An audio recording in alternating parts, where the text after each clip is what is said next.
तो अब हम बात करेंगे इंटरनेशनल इकोनॉमिक ऑर्गेनाइजेशंस की और कुछ इंडियन इकोनॉमिक बॉडीज़ की। ठीक है, तो ये हमेशा एक तरह से कुछ एक्ट्स की बात करेंगे। ये हमेशा एक तरह से न्यूज़ में रहता है यार, है ना। कब कौन सी इकोनॉमिक बॉडीज़ न्यूज़ में रहती है, तो हमारे पास एक चीज़ समझना है हमको यहाँ से कि कौन से इकोनॉमिक बॉडीज़ से किस प्रकार से क्वेश्चन कैसे बनते हैं, इकोनॉमिक बॉडी से क्वेश्चन कैसे बनते हैं वो हमको देखना है। ठीक है, सो स्टार्ट करते हैं क्वेश्चन नंबर 1 से। With reference to the fugitive economic offenders act 2018, बहुत इंपॉर्टेंट एक्ट है यार, ये हमेशा न्यूज़ में रहता है। फ्यूगेटिव इकोनॉमिक ऑफेंडर्स एक्ट की बात करनी है। फर्स्ट स्टेटमेंट बोला है, a fugitive economic offender is a person against whom an arrest warrant has been issued for committing any offence listed in the act and the value of the offence is at least 1000 crore ना। ये बिल्कुल सही बात है यार कि fugitive economic offender ऐसे offenders होते हैं जिनमें ऐसा कोई पर्सन जो कि वारंट जिसके अगेंस्ट इशू किया जाता है ना, उन ऑफेंसेस जो कि इस एक्ट के अंदर लिस्टेड हैं वो बिल्कुल सही है, सब कुछ सही है। बट यहाँ पे जो वैल्यू है, कम से कम 100 करोड़ का घोटाला करना चाहिए तब इसको हमारे पास economic fugitive economic offenders act. Suppose करो विजय माल्या भाग गया तो उसको किसके अंदर बुक करेंगे, इसके अंदर बुक करेंगे। नीरव मोदी भाग गया, इसके अंदर बुक करेंगे उसको, इसीलिए न्यूज़ में रहता है ये। The Department of Economic Affairs, in collaboration with the Ministry of Finance, may declare a person as a fugitive economic offenders। क्या ये स्टेटमेंट सही है? बिल्कुल गलत है, बिकॉज हमारे पास जो अथॉरिटीज़ हैं under the prevention of money laundering act, है ना, वो कौन है भाई, है ना। जो हमारे पास prevention of money laundering act है उसके अंदर हमारे पास जो अथॉरिटीज़ अपॉइंट करता है ना, जो अपॉइंट करता है वो यहाँ पे क्या करेंगे भाई, डिक्लेयर करेंगे किसी भी आदमी को as a fugitive economic offender. ठीक है, so authorities appointed by the prevention of money laundering act जो कि 2002 में आया था। Okay, there is provision of confiscation of properties of fugitive economic offenders, है ना, उनकी प्रॉपर्टी जब्त की जा सकती है क्या, which are proceed of crimes, benami property and any other properties both in India and abroad. बिल्कुल सही बात है, इंडियन अब्रॉड के अंदर उनकी जो प्रॉपर्टीज है, जो फ्यूगेट इकोनॉमिक ऑफेंडर्स है, उनकी प्रॉपर्टी को कन्फिस्टिकेट लिया जा सकता है, छीन लिया जा सकता है, कब्जा किया जा सकता है। हमसे करेक्ट पूछा गया भाई, करेक्ट हो जाएगा 3 ओनली, आंसर हो जाएगा सी। क्वेश्चन नंबर 2 है, which among the following statement is incorrect mention with respect to the securities and exchange board of India. हमको बात करनी है सेबी की, ठीक है, securities and exchange board of India की। उसके बारे में हमसे इनकरेक्टली मैच पूछा गया है सेबी के बारे में। It can draft regulation, conduct inquiries, pass rulings and impose penalties. क्या ये सही है भाई? जो सेबी है कि ये कर सकता है, बिल्कुल कर सकता है। ड्राफ्ट रेगुलेशन को ड्राफ्ट कर सकता है, कंडक्ट कर सकता है इंक्वायरीज को। ओके, सेकेंड है autonomous organisation accountable to the parliament of India. बिल्कुल सही बात है, एक ऑटोनोमस ऑर्गेनाइजेशन है भाई, है ना, जो कि किसके अकाउंटेबल है, directly to the parliament.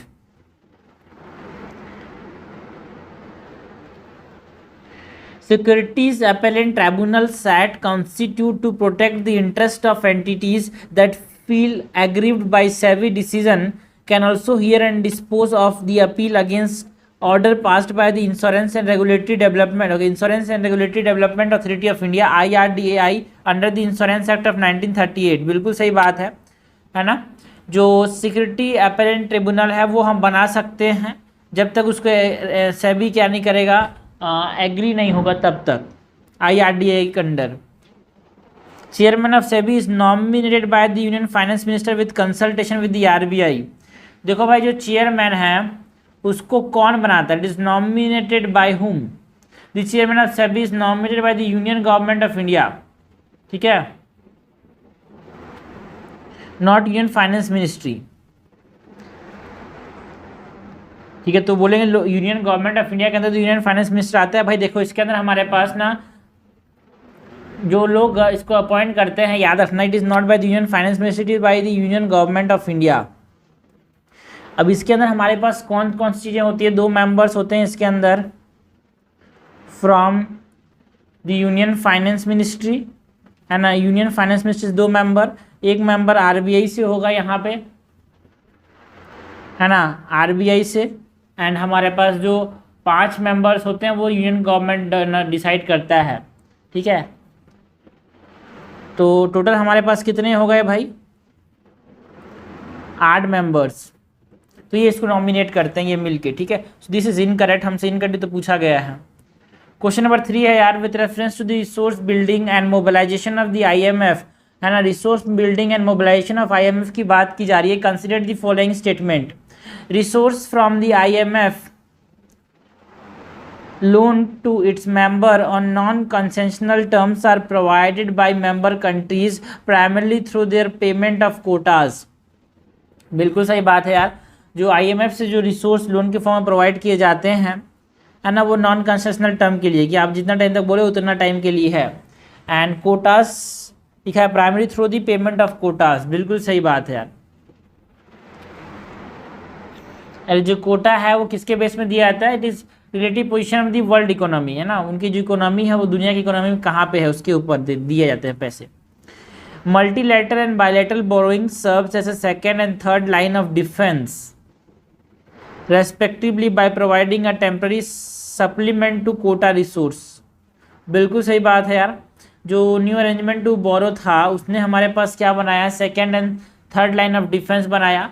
Second line में हमारे पास to supplement the IMF resource, and bilateral borrowing agreement ने क्या बनाया हमारे पास, थर्ड लाइन ऑफ डिफेंस बनाया आफ्टर कोटा एंड एनएबी, जो न्यू एग्रीमेंट टू बोरोइंग है उसके बाद, ठीक है। तो ये बिल्कुल सही बात है, जो बायलेटरल एंड मल्टीलैटरल, ठीक है।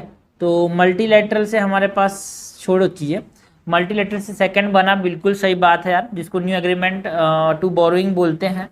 एंड बायलेटरल से हमारे पास थर्ड लाइन ऑफ डिफेंस बना था, ठीक है। तो करेक्ट हमसे पूछा गया है, करेक्ट हो जाएगा बोथ 1 and 2। तो मैं फिर बोल रहा हूँ यार, देखो इकोनॉमी में थोड़ा सी चीज़ टेक्निकल होती हैं, कुछ चीज़ थोड़ी सी कभी सुनी नहीं रहती, बट हाँ हमको एक बार एमसीक्यूज करके उसके बाद थोड़ा सा आइडिया हो जाए यार, अगली बार जब उसको पढ़ें, अगली बार जब न्यूज़ में आए तो हमको थोड़ा समझ आए चीज़ें। क्वेश्चन नंबर 4 है, which of the following are the function of the reserve bank of India. हमसे क्या पूछा है, आरबीआई का क्या पूछा है, फंक्शन पूछा है। हमसे क्या पूछा है, आरबीआई का फंक्शन पूछा है। The RBI shall recommend the denominational value of notes as well as the discontinuance of the issue of notes. क्या आरबीआई जो है डिनोमिनेशन वैल्यू को रिकमेंड करेगा, बिल्कुल बिल्कुल बिल्कुल, और उसके डिसकंटिन्यूएशन को भी आरबीआई ही इशू करेगा, मतलब वापस या नोट को लेना है तो आरबीआई ही बोलेगा। RBI sell the foreign currency in the foreign exchange market when its supplies decrease in the economy and vice versa। बिल्कुल सही बात है यार, जब फॉरेन करेंसी का सप्लाई क्या हो जाता है, कम हो जाता है, तो उसको हमारे जो आरबीआई है उसको सप्लाई करता है, जिससे हमारे पास जो रुपये है एक तरह से बैलेंस बना रहे, और कम हो जाने से ज़्यादा और ज़्यादा हो जाने से कम खींच लेता है उसको, है ना। सेटिंग ऑफ इन्फ्लेशन टारगेटिंग, बिल्कुल सही बात है, इन्फ्लेशन टारगेट सेटअप करता है भाई हमारे पास, ऐसा है क्या, नहीं है, सही करके लोग आगे बढ़ जाएंगे। बट इन्फ्लेशन टारगेटिंग कौन करता है भाई, ये गवर्नमेंट करती है, ठीक है। हमारे पास जो आरबीआई का काम है, it is to maintain price stability. RBI काम क्या है, maintain price stability. Inflation targeting जो काम है, inflation targeting is the work of the government, ठीक है, गवर्नमेंट ऑफ इंडिया करती है। मॉनेटरी पॉलिसी कमेटी के प्रेस गवर्नमेंट ऑफ इंडिया का ही काम है, ठीक है। एमपीसी कर लो या फिर इसको गवर्नमेंट ऑफ इंडिया समझ लो। एंड याद रखना भाई, ये जो हमारे पास अभी जो रखा गया है, इट इज़ 4 ± 2% यार, सो it is not by the RBI, ठीक है। हर 5 साल में इन्फ्लेशन टारगेटिंग कौन करती है, government of India, that is monetary policy committee. Fourth क्या है, maintaining price stability in the economy, बिल्कुल सही बात है, स्टेबिलिटी ओवर ग्रोथ इसका एजेंडा है यार। करेक्ट हमसे पूछा गया, करेक्ट हो जाएगा 1, 2 का 4, आंसर हो जाएगा सी।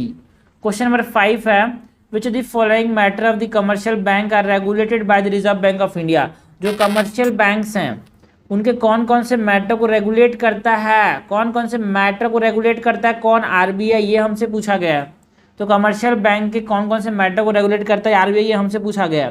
सो controlling credit creation by the commercial bank, कितना ज़्यादा पैसा लोन में दे रही है कोई भी कमर्शियल बैंक, उसको कौन कंट्रोल करता है, क्या उसको आरबीआई कंट्रोल करता है, बिल्कुल सही बात है, बोथ क्वांटिटेटिवली एंड क्वालिटेटिवली, बिल्कुल सही बात है। Merger and winding up of commercial banks, जो कमर्शियल बैंक्स हैं, दो कमर्शियल बैंक्स का जुड़ना या फिर दो कमर्शियल बैंक का टूटना, ये कौन डिसाइड करता है भाई? आरबीआई डिसाइड करता है, आरबीआई इसको रेगुलेट करता है। बिल्कुल सही बात। करेक्ट हमसे पूछा गया, करेक्ट हो जाएगा बोथ 1 and 2, आंसर हो जाएगा सी। क्वेश्चन नंबर 6 क्या है भाई? Which the following statement is incorrectly mentioned with respect to Asian development bank. हमको बात करनी है एशियन डेवलपमेंट बैंक की। एशियन डेवलपमेंट बैंक के बारे में इनकरेक्टली मेंशन क्या है भाई? तो जो एशियन डेवलपमेंट बैंक है, China hold the largest share in the Asian development bank followed by India. तो ये गलत है भाई। इसमें सबसे ज़्यादा जो शेयर है वो किसका है भाई? जापान का है, उसके बाद यूएसए का है, फिर चाइना का है, फिर इंडिया का है। तो एशियन डेवलपमेंट में ऐसा मत समझिए सिर्फ एशिया के लोग ही हैं, जापान के साथ मतलब यूएसए भी है, उसके बाद चाइना एंड इंडिया। ठीक है, तो सबसे ज़्यादा जो है वो जापान के पास है, नॉट ऑफ इंडिया। तो सबसे जो शेयर है चाइना का वो कहाँ पे है भाई? Asian infrastructure and investment bank के अंदर, एशियन डेवलपमेंट बैंक के अंदर नहीं, Asian infrastructure and investment bank के अंदर। ऐसा कुछ याद रखना, कभी कंफ्यूज किया जा सकता है। तो फर्स्ट इज इनकरेक्ट, हमसे इनकरेक्ट पूछा गया है। To eradicate extreme poverty is one of the main goal of the Asian development. बिल्कुल सही बात है यार, एक्सट्रीम पॉवर्टी को खत्म करने की बात करते हैं ये। Resolution passed by the United nation economic commission for Asia and the far east in 1963 resulted in the formation of Asian development bank. जो एशियन डेवलपमेंट बैंक है वो कैसे बना भाई? United nation economic commission for Asia and far east था, उसने इसको बनाया एक रेजोल्यूशन से। Board of governor is the highest policy making body of Asian development bank. बिल्कुल सही बात है, जो बोर्ड ऑफ गवर्नर है ना वो हाईएस्ट डिसीजन मेकिंग बॉडी है एशियन डेवलपमेंट बैंक का। And consist of the member outside Asia also. हमने देखा USA is also member and which is outside Asia यार। ठीक है, क्वेश्चन नंबर 7 है which the following statement is incorrect with respect to the international bank for reconstruction and development. हमको बात करनी है IBRD की, international bank for reconstruction and development की बात करनी है। International bank for reconstruction and development IBRD की बात करनी है। It is the leading arm of the world bank group and offer loans to middle income developing countries. तो जो international bank for reconstruction and development है, क्या वो हमारे पास वर्ल्ड बैंक का एक आर्म है? बिल्कुल सही बात है, मिडिल इनकम कंट्रीज को पैसा देता है यार। The bank can finance any project that increase economic activity and are responsible for eliminating poverty। ना ये जो है ना, ये जो बैंक है that is the international bank for reconstruction and development, वो सिर्फ उन्हीं बैंक को फाइनेंस कर सकता है। The bank only finance sovereign government directly और project backed by the sovereign government. ठीक है, कोई भी प्रोजेक्ट को ये फाइनेंस नहीं कर सकता जिसको सिर्फ गवर्नमेंट बैक कर रही है, बोल रही कि मैं इसको बना रहा हूँ, जिसको गवर्नमेंट गारंटी दे रही है उसी को। ठीक है, प्राइवेट एंटिटीज को ये नहीं क्या कर सकती, फाइनेंस नहीं कर सकती। इनकट तो बी है, बी इज इनकट, तो हमारे पास ये हो जाएगा। India has been the single largest borrower of the bank. बिल्कुल सही बात है, international bank for reconstruction and development का जो सिंगल लार्जेस्ट बोरोवर है वो कौन है? India. Okay, IBRD has maintain a AAA rating since 1959। बिल्कुल सही बात है, AAA रेटिंग मेंटेन रखा है ना। हाई रेटिंग से क्या होता है भाई? At borrow at low cost and offer middle income developing countries, है ना, एक्सेस टू व्हाट? कैपिटल, बहुत ज़्यादा वॉल्यूम में एंड लॉन्गर मैच्योरिटी पीरियड के साथ। ठीक है, मतलब कम दर पे ये पैसा दे सकता है। AAA रेटिंग का मतलब यही है। क्वेश्चन नंबर 8 है which the following statement about the international monetary fund are correct. हमको बात करनी है इंटरनेशनल मॉनेटरी फंड की। IMF के बारे में क्या पूछा गया है? इंटरनेशनल मॉनेटरी फंड के बारे में हमसे पूछा गया है, correct. Reduce poverty around the world is one of the objective of the IMF। क्या IMF का एक ऑब्जेक्टिव है पॉवर्टी कम करना? बिल्कुल सही बात है। इसका और भी ऑब्जेक्टिव है लाइक प्रमोशन ऑफ फाइनेंशियल मतलब प्रमोशन ऑफ हाई एम्प्लॉयमेंट। ठीक है, सिक्योर करता है फाइनेंशियल स्टेबिलिटी को, है ना, ग्लोबल मॉनेटरी कोऑपरेशन करता है, प्रमोशन करता है एक्सचेंज स्टेबिलिटी को। तो ये इसमें रिड्यूस पॉवर्टी भी है यार। Special drawing right SDR is IMF currency. देखो भाई, SDR जो है ये IMF का यूनिट ऑफ अकाउंट है, कोई करेंसी नहीं है, it is the unit of account. दोनों में कंफ्यूज मत होना। करेंसी तो यहाँ पे हमारे पास 4 करेंसी इस्तेमाल किए जाते हैं, लाइक US डॉलर हो गया, है ना, यूरो हो गया, पाउंड स्टर्लिंग हो गया, जापानीज येन हो गया एंड चाइनीज रेनमिनबी, जो सबसे रिसेंट ऐड किया गया Chinese renminbi. India is the founder member of IMF, यार बिल्कुल सही बात है। इंडिया जो था वो सबसे शुरुआत से जब से बना है तब से ये मेंबर था यार इसका। एंड हमारे पास जो फाइनेंस मिनिस्टर ऑफ इंडिया होते हैं ना, वो एक्स ऑफिशियो गवर्नर होते हैं बोर्ड ऑफ गवर्नर के, है ना। IMF के अंदर जो बोर्ड ऑफ गवर्नर होता है ना, उसका एक्स ऑफिशियो मेंबर है कौन, फाइनेंस मिनिस्टर इंडिया के। तो करेक्ट हमसे पूछा गया यार, करेक्ट हो जाएगा 1 और 3, आंसर हो जाएगा बी। क्वेश्चन नंबर 9 है, which of the following branches of the world bank is famously known as the soft window of the world bank. Soft window of the world bank किसको बोलते हैं, क्योंकि वर्ल्ड बैंक के बहुत सारे branches हैं। हमने देखा एक ब्रांच के बारे में यहाँ पे, जो ये रहा international bank for reconstruction and development, जो कि एक वर्ल्ड बैंक का ही ब्रांच है ना। उसके हमारे पास बोला गया इनमें से कौन सा ब्रांच जो है, बहुत सारे ब्रांच है उसमें से, इनमें से कौन से ब्रांच को हम soft window of world bank बोलते हैं। तो जो इंटरनेशनल डेवलपमेंट एजेंसी है ना, IDA, उसको हम क्या बोलते हैं, soft. IDA is known as the soft window of world bank, क्योंकि ये बात करता है to develop infrastructural support among the member nation, और लॉन्ग टर्म डेवलपमेंट की बात करता है इकोनॉमिक सर्विसेज की, ठीक है। तो हमको बताना चाहिए soft window of world bank किसको बोलते हैं, IDA को। किसको, IDA को, इंटरनेशनल डेवलपमेंट एजेंसी को। क्वेश्चन नंबर 10 है यार, which of the following statement about the international centre for settlement of investment dispute are correct. हमको बात करनी है international centre for settlement of investment dispute की, international centre for settlement of disputes की, ठीक है, इन्वेस्टमेंट डिस्प्यूट ICSID की। हमसे इसके बारे में पूछा गया है, correct. International centre for settlement of investment dispute के बारे में करेक्ट पूछा गया है। It is an investment dispute settlement body whose decision are binding on the parties. यार बिल्कुल, यहाँ पे लोग सोचेंगे एडवाइजरी होता है, बट ये ना, इट इज बाइंडिंग। यार आप international centre of settlement of dispute में जा रहे हो, इन्वेस्टमेंट डिस्प्यूट में, और आप उसको बोलोगे नहीं भाई मैं डिसीजन नहीं मानूंगा, तो गलत है। आप जाओगे, आपको बाइंडिंग है, मानना ही पड़ेगा। Once the parties have agreed to arbitration they can not withdraw their consent unilaterally. अगर आर्बिट्रेशन के लिए वो मान चुके हैं, तो अब अपने आप से ये क्या नहीं कर सकते, अकेले से विड्रॉ नहीं कर सकते, ये भी सही है। It is a dispute settlement arm of the world bank. Yes, it is an arm of the world bank. हमने देखा ऊपर में, जो इंटरनेशनल हमारे पास डेवलपमेंट एजेंसी था, वो भी एक आर्म था वही वर्ल्ड बैंक का। हमारे पास एक और आर्म था भाई, इधर है international bank for reconstruction and development, ये भी एक आर्म है वर्ल्ड बैंक का। तो सॉफ्ट विंडो किसको नाम दिया, इंटरनेशनल डेवलपमेंट एजेंसी को नाम दिया। और India is a member of the international centre for settlement of dispute. ना भाई ना, इसका इंडिया मेंबर नहीं है, ठीक है। जो हमने साइन किया कि हम बन सकते हैं इसका मेंबर, इसीलिए तो न्यूज़ में था, इसीलिए हमसे पूछा गया। तो India is not the member of international centre for settlement of investment dispute. तो यहाँ पे हमसे करेक्ट पूछा गया है, करेक्ट हो जाएगा 1, 2, 3, आंसर हो जाएगा ए। क्वेश्चन नंबर 11 क्या है, क्वेश्चन नंबर 11 देखते हैं, which of the following statement about the world trade organisation are correct. हमको बात इसी करनी है, वर्ल्ड ट्रेड ऑर्गेनाइजेशन की बात करनी है। वर्ल्ड ट्रेड ऑर्गेनाइजेशन के बारे में हमसे करेक्ट पूछा गया है। The world trade organisation provide a rule based transparent and predictable multilateral trading system. बिल्कुल सही बात है यार, एक ट्रांसपेरेंट मल्टीलैटरल ट्रेडिंग सिस्टम को प्रोवाइड करता है ये। And most favoured nation treatment to India's export ensure that India's product once imported into the territory of other WTO member would get favorable treatment vice versa the domestic product in those countries। देखो भाई, ये हमारे पास WTO जो है ना, ये non discrimination को follow करता है। कैसे, national treatment and most favoured nation की फॉर्म में, ठीक है।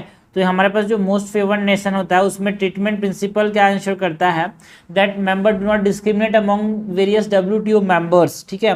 WTO मेंबर्स के अगॉन्ग डिस्क्रिमिनेट ना करें, है ना। तो यहाँ पे तो डिस्क्रिमिनेट करने की बात की जा रही है, सो इट इज़ इनकरेक्ट यार। वुड गेट फेवरेबल ट्रीटमेंट बोल रहा है ना, WTO member will get favourable treatment, no, discriminate नहीं करना है यार, ठीक है।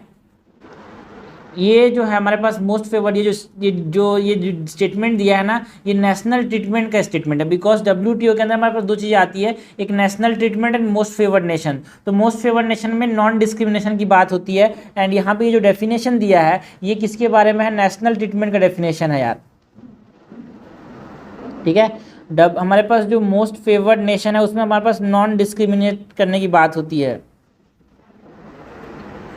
In case of unfair trade practice causing injuries to the domestic producer, there are provisions to impose anti-dumping और countervailing duties। बिल्कुल सही बात है यार। अगर unfair trade practice है जिसमें domestic producers को इंजरी किया जा रहा है, नुकसान पहुंचाया जा रहा है, तो यहाँ पे एंटी डंपिंग ड्यूटीज इंपोज कर सकते हैं, काउंटरवेलिंग ड्यूटीज इंपोज कर सकते हैं WTO के अंदर। तो हमसे करेक्ट पूछा गया है, करेक्ट हो जाएगा 1 और 3, आंसर हो जाएगा बी। क्वेश्चन नंबर 12 है which of the following statement about BRICS bank is are correct. हमको ब्रिक्स बैंक की बात करनी जिसको हम न्यू डेवलपमेंट बैंक भी बोलते हैं। न्यू डेवलपमेंट बैंक के बारे में हमसे पूछा गया करेक्ट, तो आपसे ब्रिक्स बैंक कम सुना होगा, न्यू डेवलपमेंट बैंक ज़्यादा सुना होगा, तो न्यू डेवलपमेंट बैंक के बारे में हमसे करेक्ट पूछा गया है। तो new development bank received observer status in the United nation general assembly. क्या इसको ऑब्जर्वर स्टेटस मिला है भाई न्यू डेवलपमेंट बैंक को? बिल्कुल सही बात है यार, 2018 के अंदर मिला है यूनाइटेड नेशन जनरल असेंबली के अंदर। It is headquartered in Shanghai China. जो न्यू डेवलपमेंट बैंक है उसका हेडक्वार्टर कहाँ पे है भाई? सांघाई के अंदर, चाइना में। China is the largest share holder in the new development bank, making the country with the highest voting power. ना भाई ना, ऑल कंट्री जो है ना, यहाँ पे ऑल कंट्री का जो वोटिंग पावर होता है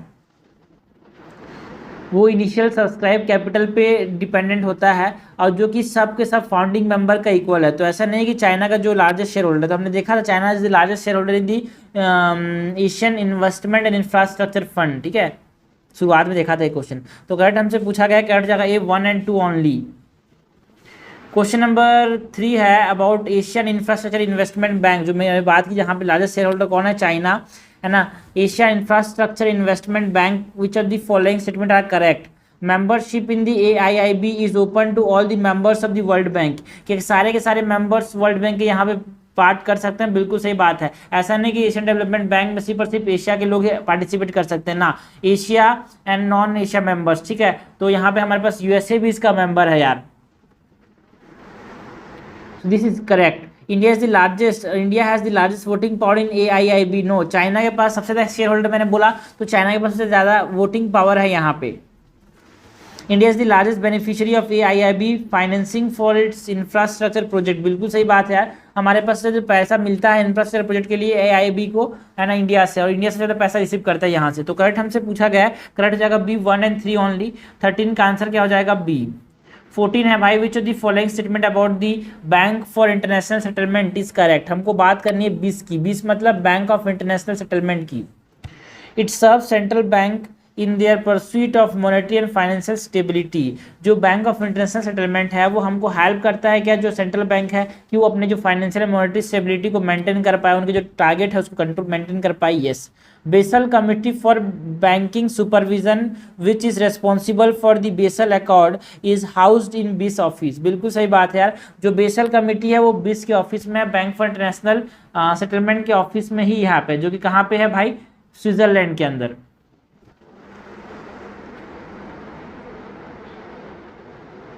बेसल स्विट्जरलैंड, ठीक है। करेक्ट हमसे पूछा गया, करेक्ट जाएगा बोथ 1 और 2, आंसर हो जाएगा 14 का C। 15 है identify the correct statement about united nation conference on trade and development. हमको बात करनी है UNCTA की, that is united nation conference on trade and development की।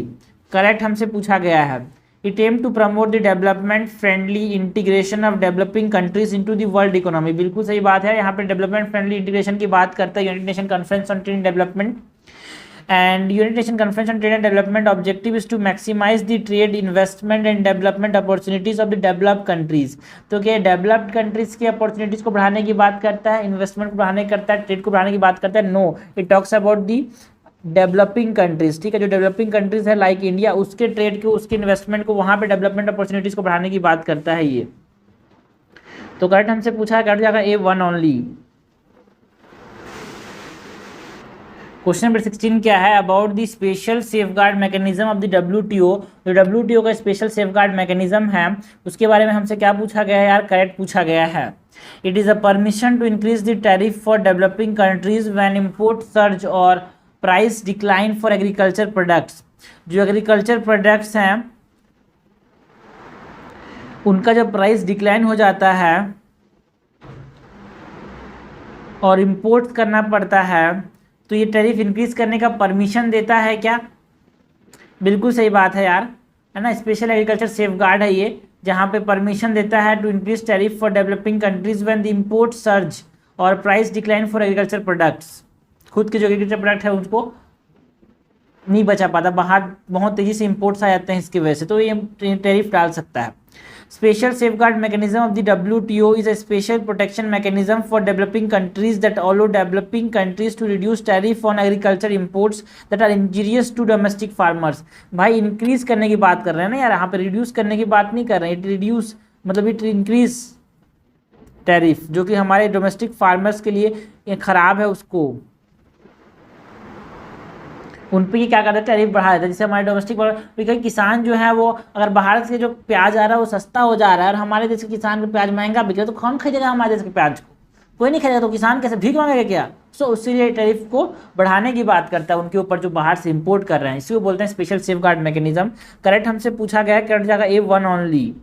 क्वेश्चन नंबर 17 है यार, which of the following statement are correct about the organisation for economic cooperation and development. OECD की बात करनी है, organisation of economic cooperation development की, OECD की। Most OECD members are high income economies with very high human development index and are regarded as developed countries. ज़्यादातर जो developing OECD के members हैं वो हाई ह्यूमन कैपिटल इंडेक्स में आते हैं एंड वो डेवलप कंट्रीज के अंदर आते हैं। क्या बिल्कुल सही बात है यार। India is a member of OECD। देखो भाई, इंडिया जो है वो एक पार्टनर है, इसका मेंबर नहीं है यार, ठीक है। International migration outlook is one of the publication of OECD। बिल्कुल सही बात है। OECD के हमारे पास अगर इंपॉर्टेंट पब्लिकेशन की बात करें तो याद रखना भाई, government at glance report,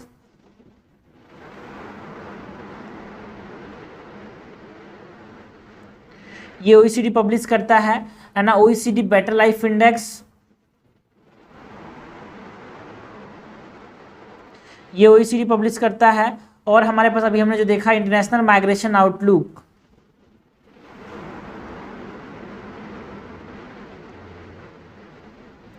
international migration outlook, तो ये पता होना चाहिए। तो करेक्ट हमसे पूछा गया, करेक्ट जाएगा 1 और 3, आंसर हो जाएगा यहाँ पे B। ओके, 17 नंबर के बाद 18 नंबर लास्ट क्वेश्चन है यार। Consider the following statement regarding agreement on agriculture. AOA की बात करनी है। AOA मतलब गोल माल वाला नहीं, कुछ रहा है भाई ये। तो एग्रीमेंट ऑन एग्रीकल्चर की बात करनी है। Agreement on agriculture signed by the WTO members do not take into account non trade concern like food security and environment. कि ये फूड सिक्योरिटी एंड इन्वायरमेंट को कंसर्न नहीं करता भाई, गलत बात है। क्योंकि यहाँ पे जो ट्रेड ऑफ एग्रीकल्चर के अंदर एग्रीमेंट ऑन एग्रीकल्चर है, वहाँ पे ये चीज़ों को भी देखिए, फूड सिक्योरिटी को भी देखता है, इन्वायरमेंटल चीज़ों को भी देखता है, स्ट्रक्चरल एडजस्टमेंट को भी देखता है, रूरल डेवलपमेंट को भी देखता है। So do not take into account बोला है, गलत बोला है। It take account all of this. Okay, developing economies can not impose, developing economies can not impose an additional duty even in case of import surge और fall of import price below a specified reference price. गलत बात है भाई। हमने अभी भी देखा special safeguard, ये जो मैकेनिज्म है ना, स्पेशल सेफगार्ड मैकेनिज्म, उसके अंदर है ना हमारे पास जो है ना, वहाँ पे ये एडिशनल ड्यूटीज लगा सकते हैं यार। So this is incorrect. Peace clause provide protection to the domestic support measures and export subsidies on off a world trade organization member from challenging other WTO members. बिल्कुल सही बात है यार। हमारे पास जो पीस क्लॉज है उसके थ्रू हमने देखा कि जो एक्सपोर्ट्स है ना, उसमें भी हमारे पास एक सब्सिडी प्रोवाइड करके हम इसको सस्ता कर सकते हैं, जिससे हमारे देश को फायदा हो।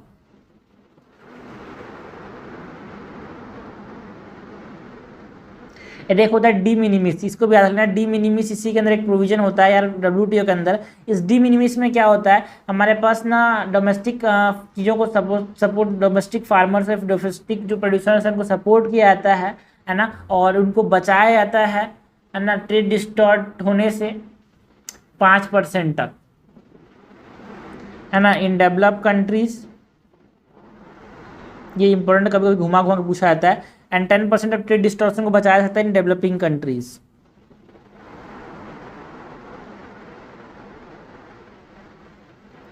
तो इनकट हमसे पूछा गया है, इनकट हमारे पास 1 और 2 है भाई। आंसर क्या हो जाएगा, आंसर हो जाएगा A। तो हमने क्या देखा, हमने इंटरनेशनल ऑर्गेनाइजेशंस की बात की, है ना, इकोनॉमिक ऑर्गेनाइजेशंस की बात की, जो कि बहुत इंपॉर्टेंट है यार, हमेशा न्यूज़ में रहता है। WTO हमेशा न्यूज़ में रहता है यार। हमारे पास एशियन डेवलपमेंट बैंक है ना, तो इसीलिए हमको याद रखनी बेसिक चीज़ों के बारे में। WTO है ना, एशियन डेवलपमेंट बैंक हो गया, है ना, तो ये सब चीज़ों के बारे में दिमाग में रखना है अपने को, कभी भी क्वेश्चन पूछा जा सकता है यार।